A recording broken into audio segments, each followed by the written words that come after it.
Hi everybody, today we're going to talk about shrinkflation. We'll look at two different concepts, absolute and relative change. Imagine you buy a box of macaroons for $6.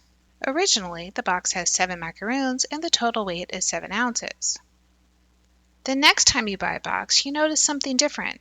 The price is still $6, but now the box only has 5 macaroons weighing 5 ounces.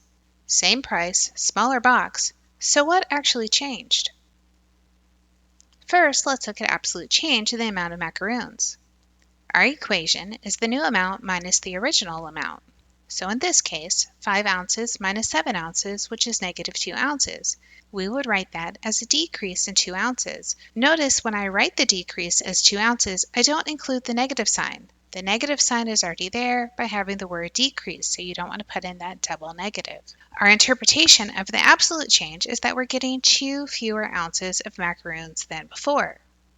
Now let's take a look at relative change. This compares the change to the original amount. Our equation is the new amount minus the original amount over the original amount.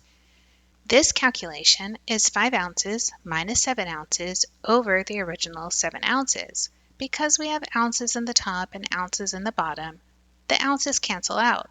This simplifies to negative 2 over 7, which we can write as about negative 0.286 or negative 28.6%.